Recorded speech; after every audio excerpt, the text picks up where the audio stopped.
ये हिंदू मुस्लिम करेंगे, हम रोजी रोटी की बात करेंगे, ये बैकवर्ड फॉरवर्ड की बात करेंगे, हम कपड़ा मकान की बात करेंगे, ये ऊंच और नीच जाति की बात करेंगे, हम उनसे कहेंगे किसान की बात करेंगे, युवा रोजगार की बात करेंगे, ये मुद्दा से भटकाने का काम करेंगे, इनको हम मुद्दे पर लाने का काम करेंगे। देश की जनता गुमराह नहीं होने वाली है। देश की मेन स्ट्रीम मीडिया करोड़ों खरबों रुपए लेकर 2014 से देश की जनता को गुमराह करने का काम कर रही थी, लेकिन देश की जनता समझ चुकी है इन जातिवाद, इन धर्मवाद, ये बैकवर्ड फॉरवर्ड, ये हिंदू मुस्लिम की राजनीति में अब फंसने वाली नहीं है।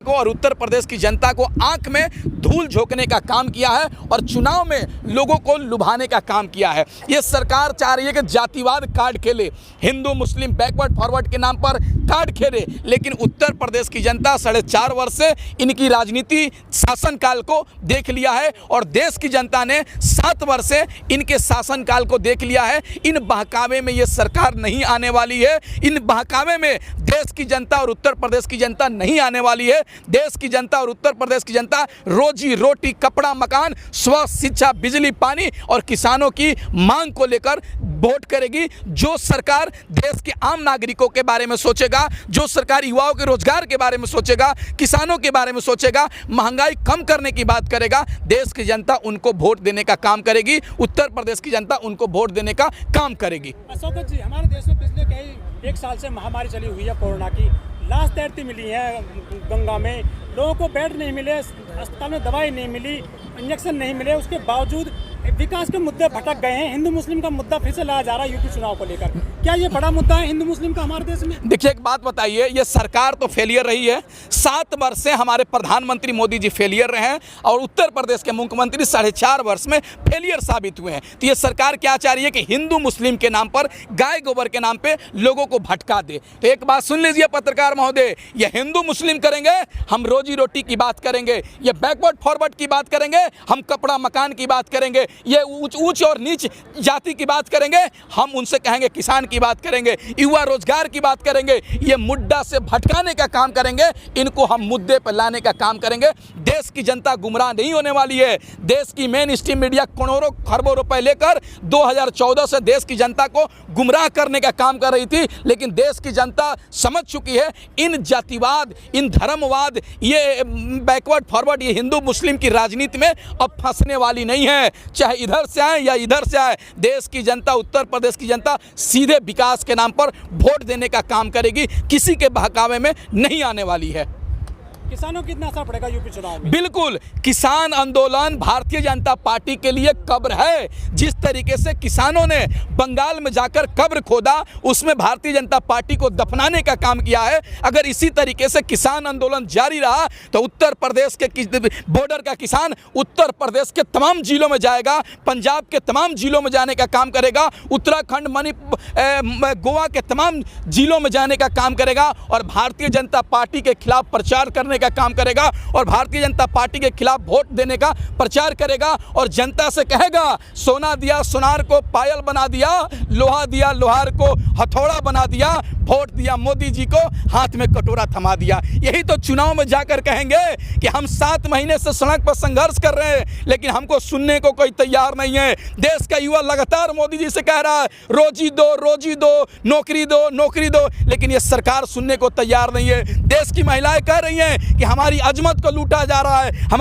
हमारे इज्जत को लूटा जा रहा है, लेकिन ये सरकार रेपिस्टों के साथ खड़ी है। यही तो 7 वर्ष से देश की जनता मांग रही है, लेकिन ये सरकार सुनने को तैयार नहीं है। तो यही तो बताने जाएंगे कि 7 वर्ष में अगर आप इनको वोट करते हैं तो जिस तरह से किसान सड़क पर है, युवा सड़क पर है, महिला सड़क पर है, अगर आप वोट देते हैं बीजेपी को तो आप भी सड़क पर आ जाइएगा। यही तो कहने के लिए जाएंगे हम, यही तो कहकर भारतीय जनता पार्टी को हराने का काम करेंगे हम। स्वागत जी, जो राफेल वाला मैटर है, तो फ्रांस में उसकी जांच शुरू हो गई है, जज को नियुक्त कर दिया गया है, लेकिन भारत में कोई चर्चा नहीं है राफेल में जो करप्शन को लेकर, जबकि लोग कह रहे हैं कि राहुल जो बोले थे बिल्कुल सही निकला है, चौकीदारी चोर है। बिल्कुल, एक बात समझ लीजिए, आने दीजिए, समय आएगा तो मैं यहाँ सर पर लिख दूंगा, हमारा चौकीदार चोर है, गली गली में शोर है, हमारा चौकीदार चोर है। जिस तरीके से पिछली सरकार ने राफेल को लेकर डील किया था फ्रांस से, लेकिन हमारे प्रधानमंत्री जी मोदी जी प्रधानमंत्री बनने के बाद जिस तरीके से महंगे रेटों में राफेल खरीदने का काम किया, कम राफेल खरीदने का काम किया, कहीं ना कहीं जांच का विषय है। आज देखिए देश के लोगों को गुमराह किया जा रहा है। 7 वर्ष से किसान ठंडी काट लिया, बरसात काट लिया, आज धूप काट रहा है, लेकिन कहीं चर्चा नहीं है। कश्मीर के नेताओं से हमारे प्रधानमंत्री जी मीटिंग करते हैं बिना मास्क का, और लेकिन किसानों से मीटिंग नहीं करते हैं। क्यों भाई? किसान क्या है? आतंकवादी है क्या? खालिस्तानी है क्या? कि माओवादी है कि दुश्मन है? कहाँ से आया हुआ है? बांग्लादेश से आया हुआ है क्या? इसी देश के किसानों से बात नहीं कर रहे हैं आप, रोजगार की बात नहीं करते हैं। किसान 7 महीने से क्यों बैठा या इसके बारे में चर्चा नहीं करते हैं, लेकिन कश्मीर के नेताओं से बैठक करते हैं कि कश्मीर में चुनाव करेंगे। तो मोदी जी, चुनाव जरूरी है या रोटी जरूरी है? हमको बता दीजिए। ये चुनाव जरूरी है, ये खाना जरूरी है? बता दीजिए। ये सरकार लोगों को गुमराह करना चाहती है, लेकिन गुमराह होने वाले नहीं हैं। देश की जनता 7 वर्ष में हर चीज़ों को समझ गई है। आप कितना दिन झूठ बोल सकते हैं? आप बताइए हमको कितना दिन अब बहला सकते हैं, कितना दिन फुसला सकते हैं? 1 वर्ष, 2 वर्ष, 3 वर्ष, 4 वर्ष, 5 वर्ष, 6 वर्ष, 7 वर्ष, हमने तो 7 वर्ष देख लिया महाराज। अब हम लोग बहकने वाले नहीं हैं। अब जहां भी चुनाव होगा मुद्दे की राजनीति होगी। अब बताइए, जब सिलेंडर के दाम में 2 रुपये बढ़ते थे, पेट्रोल के दाम में 1 रुपये बढ़ते थे, सब्जी में 8 ना बढ़ता था, तो ये लोग भारतीय जनता पार्टी के लोग गले में सब्जी लटका के आ जाते थे, पेट्रोल पंप पे धरना करने लगते थे, गैस सिलेंडर लेके दौड़े दौड़े आ जाते थे। लेकिन आज वो लोग नहीं दिख रहे हैं। क्यों नहीं दिख रहे हैं? आज कहीं ना कहीं ये चीज़ पता चल गया कि जो लोग विरोध करते थे वो पिछली सरकार को हटाने के लिए विरोध करते थे, मोदी जी को प्रधानमंत्री बनाने के लिए। विकास से उनका कोई मतलब नहीं है, देश के आम नागरिकों से कोई मतलब नहीं है। रामदेव वो अभी कहते थे कि 35 रुपये बच्चों पेट्रोल चाहिए या 70 रुपये, बच्चों 30 रुपये डीजल चाहिए ये 60 रुपये। लेकिन बच्चों ने तो प्रधानमंत्री मोदी को बना दिया, हमारे चाचा ने तो मोदी को प्रधानमंत्री बना दिया, लेकिन हमको डीजल 60 रुपये मिला क्या? पेट्रोल 70 रुपये मिले क्या? देश की जनता को बेवकूफ़ समझे हैं क्या आप?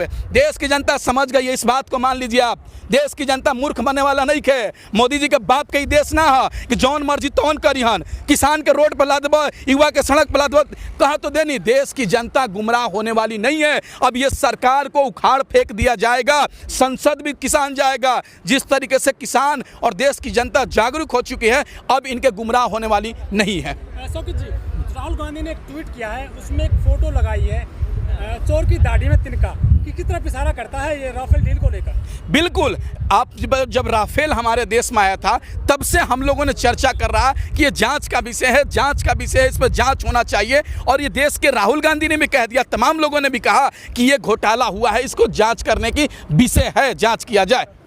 अच्छा, तो क्या लग रहा है, कुछ असर डालेगा ये विधानसभा चुनाव में यूपी के में? बिल्कुल, अगर आप घोटाला करेंगे तो देश की जनता मूर्ख है क्या? उत्तर प्रदेश की जनता को समझदारी नहीं है क्या कि राफेल के नाम पर पिछली सरकार ने डील किया था कि इतना लाया जाएगा राफेल को, लेकिन ये सरकार आने के बाद महंगे दामों में कम राफेल को खरीद के लाई है। तो ये सरकार कहीं ना कहीं दर्शाती है कि देश के आम नागरिकों के बारे में नहीं सोच रही है, देश के जवान के बारे में सोच नहीं रही है, बल्कि चुनाव लड़ने में व्यस्त है। अब बताइए, कोरोना महामारी में लाशें को तैरा दिया क्या? हॉस्पिटल बना क्या?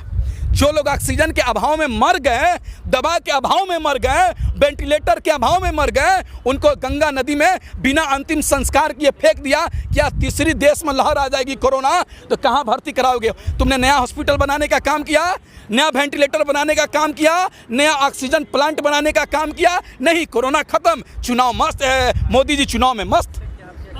शौकत जी, जैसे जैसे नजदीक आ रहे हैं उत्तर प्रदेश के चुनाव, छापे पड़ने शुरू हो गए हैं उत्तर प्रदेश में। जैसे गोमती रिवर फ्रंट को लेकर के एक करीब 400 करोड़ का इसमें घोटाला बताया गया है, और उसमें कई FIR हो गई हैं, नोएडा से लेकर लखनऊ तक जो छापेमारी हुई है। क्या ये एक चिन्ह बाहर आ गया है करप्शन का? नहीं, देखिए एक बात समझ लीजिए, ये जो सरकार है, सत्ता में बैठे लोग हैं, चाहे लखनऊ की बात कर ले या दिल्ली की बात कर ले, ये लोग बदला की भावना से राजनीति करने वाले हैं कि अगर चुनाव आ गया अब क्या करेंगे? CBI, ED, तमाम सरकारी यंत्र के माध्यम से विपक्षी पार्टी के नेताओं को परेशान करने का काम करेंगे, उनको बदनाम करने का काम करेंगे। एक बात बताइए, 4.5 वर्ष से जांच क्यों नहीं किया गया?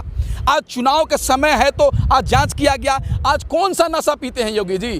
कौन सा नशा करके आप 4.5 साल तक सोए हुए थे? चुनाव आया तो जग गए। मतलब ये दर्शाता है कि बदले की भावनाएं से राजनीति किया जा रही है। एक बात बताइए, मैं किसी गुंडे मवाली किसी का समर्थन नहीं करता हूँ, छोड़ दीजिए, लेकिन जौहर यूनिवर्सिटी बनाया गया, सपा के नेता ने बनाया, आजम खान ने। अब बताइए उसमें जिनके मम्मी पापा नहीं है, मर गए हैं, उनको फ्री में पढ़ाया जाता है। गरीब के बच्चों को कम पैसे में पढ़ाया जाता है, लेकिन क्या हुआ? उसको उसके जुल्म में उसको जेल में डाल दिया गया। यूनिवर्सिटीज़ को तोड़ी गई। अरे भाई आपने तो नया यूनिवर्सिटी बनाया नहीं, और जो बनाया उसको तोड़ दिए। आप बताइए एम्स के नाम पर कितना प्रचार ने योगी जी ने किए कि मैंने उत्तर प्रदेश में इतने एम्स बना दिए। क्या एम्स में इलाज हो रहा है गरीबों का? एम्स बनकर चालू हुआ नहीं, केवल बैनर में एम्स दिख गया। आप दिल्ली के सड़कों पर जाइए, उत्तर प्रदेश के सड़कों पर जाइए, प्रधानमंत्री जी मिल जाएंगे, ऐसे दाढ़ी बढ़ाकर कहेंगे वैक्सीन लिया क्या आपने? और वैक्सीन सेंटर बजाइएगा तो वैक्सीन खत्म हो गया। बोलेगा कि आप 45 साल से कम उम्र के हैं, अब वैक्सीन नहीं दे सकते हैं। बताइए इस तरह से गुमराह। अगर हम वैक्सीन लेने जाते हैं तो लिखा रहता है 45 वर्ष से ज़्यादा उम्र के लोगों को वैक्सीन दिया जाएगा, और प्रधानमंत्री प्रचार कर रहे हैं कि वैक्सीन लिया क्या आपने?